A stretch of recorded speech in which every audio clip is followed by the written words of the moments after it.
Perkenalkan, namaku Dewi Marifatul Aini, mahasiswa Universitas PGRI Palembang, jurusan Pendidikan Geografi dengan NIM 2021133011. Hari ini, aku mau ngebahas topik yang sangat penting, yaitu demografi. Pernahkah teman-teman berpikir, kenapa pemerintah bisa tahu kapan harus membangun rumah sakit, jalan tol, atau sekolah baru? Semua keputusan besar ini didasarkan pada data demografi loh. Topik ini bukan hanya menarik, tapi juga sangat relevan dengan kehidupan kita. Yuk kita kenalan dulu sama demografi. Demografi secara sederhana adalah ilmu yang mempelajari populasi manusia. Tapi jangan salah, ini lebih dari sekedar menghitung jumlah penduduk.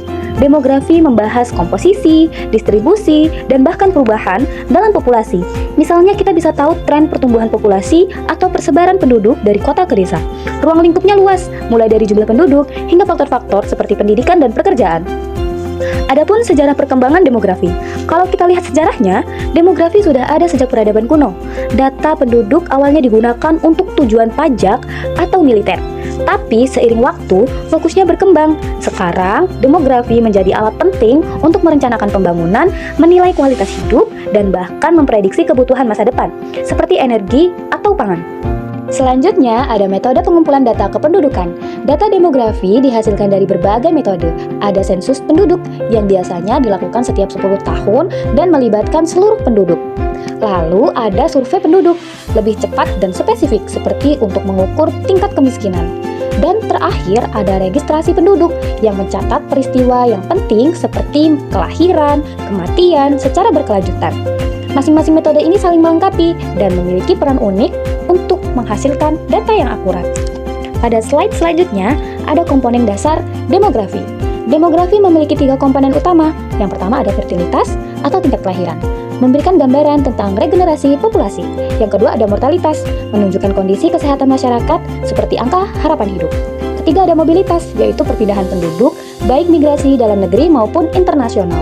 Ketiga komponen ini saling mempengaruhi. Misalnya urbanisasi yang tinggi bisa mempengaruhi distribusi sumber daya dan layanan sosial. Selanjutnya ada bonus demografi. Saat ini Indonesia sedang berada dalam fase yang disebut bonus demografi, yaitu ketika jumlah penduduk usia produktif lebih besar dibandingkan usia non-produktif. Ini adalah peluang besar untuk mendorong pertumbuhan ekonomi, tapi tanpa pendidikan dan pekerjaan yang cukup, bonus ini bisa menjadi bencana. Maka kebajikan yang tepat sangat dibutuhkan untuk memanfaatkan momentum ini. Selanjutnya ada tantangan pengumpulan data demografi. Meskipun penting, pengumpulan data demografi tidak selalu mudah.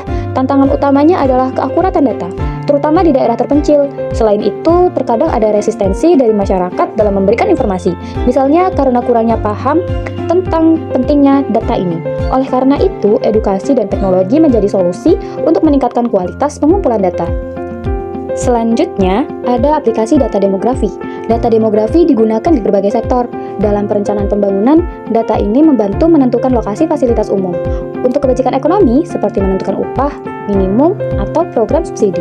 Bahkan, dalam lingkungan bisnis, perusahaan menggunakannya untuk analisis pasar dan tren konsumen. Artinya, data demografi itu bukan hanya sekedar angka, tapi dasar untuk mengambil keputusan strategis. Yang terakhir ada kesimpulan dan juga saran. Kesimpulannya, memahami data demografi adalah langkah awal untuk merencanakan masa depan dengan lebih baik. Saya sangat menyarankan agar kita semua bisa lebih peduli pada data ini, karena di dalamnya ada jawaban atas banyaknya tantangan yang kita hadapi, baik sebagai individu maupun masyarakat. Dengan memahami ini, kita bisa membuat perubahan yang nyata.